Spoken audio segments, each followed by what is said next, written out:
I'm going to show you how easy it is to go from solar panels to household electricity you can use to power your home. It's so easy to do, even I can do it. And I'm going to try to keep this so simple that even I will be able to understand what I'm saying. Someone recently told me they got a quote from a solar company to put solar on their home. The quote was something like $90,000, which is ridiculous. No wonder so many salespeople are going into solar, because the markup and the commissions are so high. It doesn't have to be that way. Solar equipment is not that expensive, and it's so easy to set up. If you saw the solar video I made about a year ago, I showed you how to hook up the three main components of solar so you could create a simple DC system you could run an RV or an off-grid cabin off of. We're going to take that one simple step farther to produce 110 volt AC that you can use to run much of your house on. We'll build a small system here to show you how to do it. Then you could scale up to maybe even run your whole household. In case you missed that video, we'll go over setting up the DC side very quickly. The solar panel, of course, makes the electricity. We hook that up to the charge controller. You might be able to figure out what the charge controller does just by its name. It controls the charge. The amount of electricity coming out of solar panels changes with conditions. Conditions with the sun angle, whether it's cloudy or sunny, night, day. Even temperature makes a difference. But solar panels have an attitude of, I'm just going to give you what I'm going to give you, and if you don't like it, that's your problem. But batteries and many other electrical things can be more persnickety with their electricity. They want to have a certain amount of voltage, or at least have it within a range, and even their amperage has requirements and limitations. The charge controller takes the fluctuating voltage coming out of the solar panel, turns it into and keeps it at the right voltage for charging the battery and running other components. Some of them can also limit the amperage if the amperage gets out of control, to keep things from destroying things if it gets to be too much. Maybe the more simple way to explain that is the charge controller takes the unpredictable, you never know when it's going to be there, you never know what it's going to be electricity that comes out of the solar panels, and turns it into something everyone else can depend on. We'll hook these three together like we did in the other video. If you missed that one, I'll put a link to it somewhere. It'll show you how to do all this. Always have a fuse or a breaker between the battery and anything else. This is a simple terminal fuse, positive on the battery to positive on the battery side of the charge controller. Negative to battery negative. Ooh, a little bit of a spark. When hooking up these kind of components, there's good spark and there's bad spark. What we saw there was good spark. That's normal. You can usually identify bad spark because it's typically more dramatic. Sometimes it involves smoke, and it usually inspires words different than just, ooh, a spark. Since we didn't have any of that, I think we're okay here. And the blue light is flashing. That's a good sign. Now we'll hook up the solar panel. Positive to solar panel positive, solar panel negative. In that other video, I show how to make or buy all these connectors and how to connect these. Ooh, another spark. Since the words didn't get any more creative than just, ooh, another spark, that's a good indication that was good spark and we're good here. Ideally, we would have some switches wired in here so we could put the wires together, then turn the switch on. That way we wouldn't have that spark. But for demonstration purposes, we're just keeping this simple. Also with no smoke coming out of it, that's a good sign. Solid blue charge light on, also a good sign. Move this panel more to the sunny side of the trailer. Still not very sunny. With these Victron charge controllers, this isn't sponsored, it's just what I have. I can log into it with my phone and see that it's charging at just under 60 watts. Which isn't much for a 425 watt panel, but it's in the partial shade. Give it a break.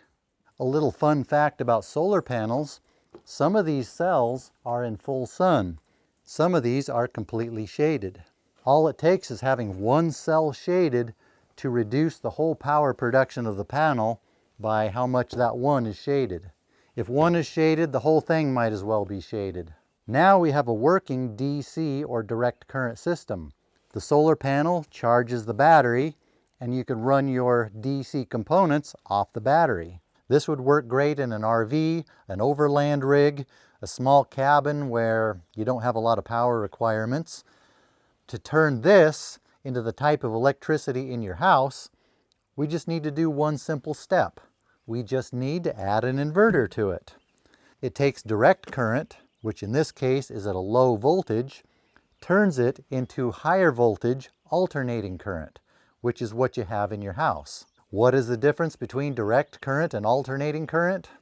As you might be able to figure out by the name, direct current is current that is direct. Alternating current is current that is alternating. When you hook up a DC circuit, one side goes on the negative, one side goes on the positive. Electricity flows from negative through the wires over to positive. In the process, it does things like make lights work. The electricity flows in one direction, negative to positive. It used to be believed it was the opposite. For a long time, they believed electricity flows from positive to negative. Go away, bug. That's why they labeled it that way. Then some really fancy highfalutin scientists came along, started studying it, and realized, oh, actually it flows from negative to positive. Since they always believed it went from positive to negative, electrical diagrams were always written that way. After discovering it was the opposite, they never changed that. So diagrams still suggest it goes from positive to negative, even though it's the opposite. We use direct current when batteries are involved because batteries operate on direct current. When you hook a battery up to a battery charger, in this case, a solar panel and charge controller, it takes the electrons out of the positive side of the battery, they go through the thing, then it stuffs them into the negative side. It's not just the negative side of the battery, it's a whole convoluted thing in there that's mixed up. But in the negative side of things, it just keeps stuffing more and more and more electrons on that negative side until eventually it starts getting crowded over there. Everywhere they look, there's electrons all around them. If they try to move, they just bump into electrons. The taxes are high, regulations are high. It's just too crowded over there. They look around, they look out to that positive side and look at the vast empty space over there. The positive side becomes the promised land. They have room to spread out, low taxes, low regulations. They want nothing more than to move over to the positive side so they can have a better quality of life. When you attach a wire from the negative to the positive, it creates a path for some of those electrons to start running over to the positive side. The energy from those electrons running from the negative side to the positive side can be used to power devices. As long as you have a circuit turned on, there will continuously be electrons fleeing that negative side, jumping over to the positive side, yelling, "We're free, we're free, hooray!" If that goes on long enough, eventually you get so many electrons that went over to the positive side, it starts getting crowded over here. All that wide open space gets filled up, it gets crowded, they start bumping into each other, they start voting in more taxes, more regulations. Pretty soon the whole system shuts down. Then when you put your battery on a charger, it starts pulling those electrons out of the positive side, stuffing them back into the negative side until it's too crowded again. Then the cycle can start all over again. When you have solar panels, the idea is they will help keep the negative side crowded and help keep that positive side wide open space, good place to live. So whenever you need to take advantage of fleeing electrons, you can do it. It'll keep those electrons stuffed over here, overcrowded, but always having a glimmer of hope. One day they will be able to make it over to the promised land, the positive side. Then whenever you turn a circuit on between the two, they will make their move, rush over to the positive side, and power your devices in the process. With alternating current, instead of having a set positive and negative pole, they're constantly switching. So the electricity doesn't know which way it wants to go. It goes one way, then the other, one way, then the other, one way, then the other, one way, then the other. In the United States, it's standard for that cycle to happen 60 times per second. We call that 60 hertz. In some other parts of the world, it's 50 hertz or 50 times per second.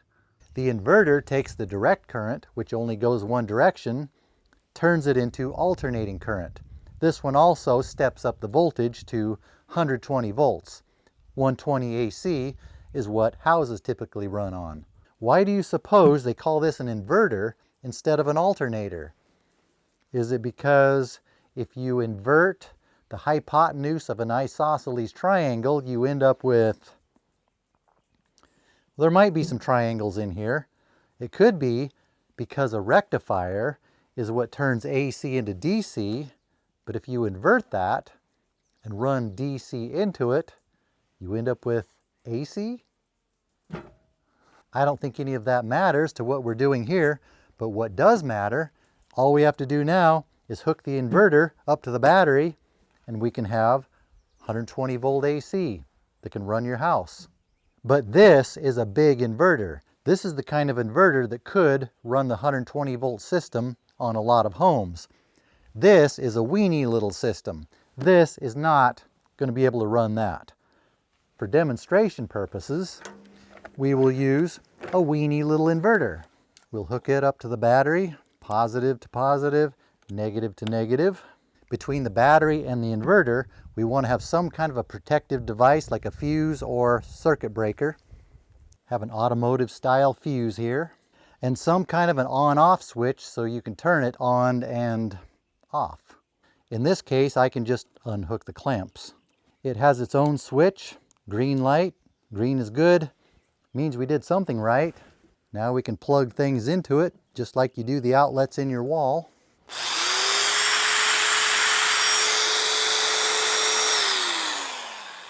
There we have it. Household AC power from a solar panel. This little dinky thing won't provide enough amperage to power much.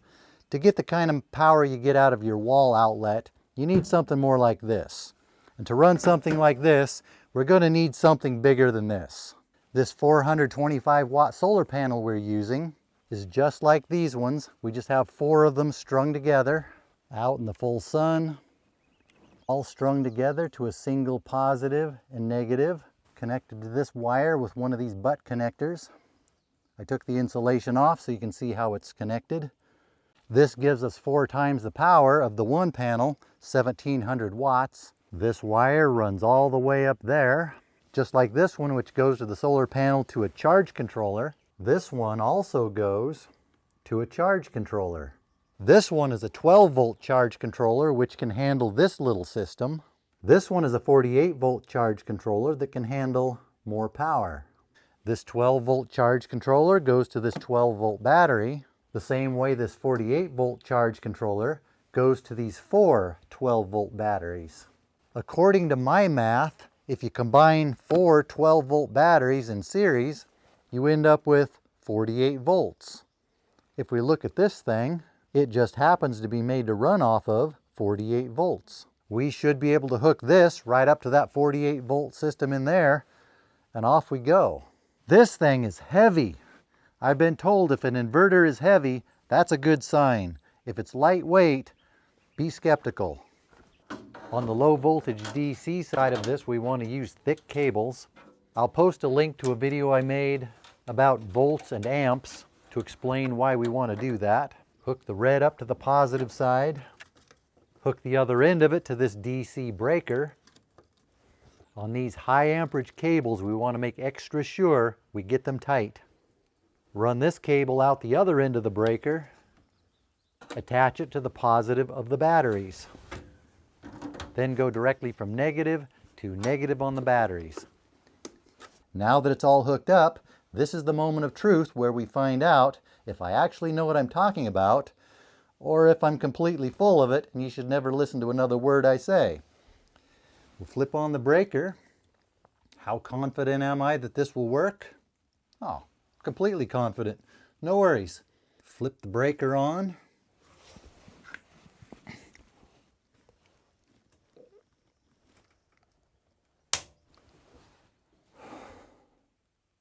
No smoke, no bad spark. It's not making any noise. It has its own on-off switch. We'll turn that on. Green light, inverter on. That's a good sign. To see if it's doing what it's supposed to be doing, we'll put a voltmeter on it and see if it's doing what it's supposed to be doing. We'll put a lead on the live and the neutral. That looks pretty close to 120 volts. Household power can run anywhere from 110 volts to over 120 volts. So that's well within range. Over here we have the neutral, live, ground. You run wires from this out through here. This is made to receive a conduit. These wires go to the circuit breaker in your home. I just temporarily set these up here to make the video. I need to figure out where I want to put them, mount them up, and do a more proper install. Before we get into how to hook this up to your house so it'll power it, you may have noticed all this paraphernalia over here. These are on-off switches. I turned them off while I was hooking all this up. This one is the equivalent of cutting this line, the positive, going from the panel to the charge controller and putting that switch in here so I could turn the power from the panels on and off. I'm showing you out here because it's, I think, easier to see than in there. This one is the equivalent of cutting the positive line between the charge controller and the battery and putting a switch in here so we can turn the power off between the charge controller and the battery. These bus bars are a clean way to attach multiple wires together. This shunt is part of a meter that keeps track of how much power is coming and going. Even this larger system is very small for that large of an inverter. If that was running at full capacity, it would drain these batteries very quickly. But we can expand, we can add batteries, and we can add more solar panels. All of this is expandable. How do we safely and properly hook that up to our breaker? For that, we typically want to use one of these, a phone, to call an experienced electrician. Have them do it.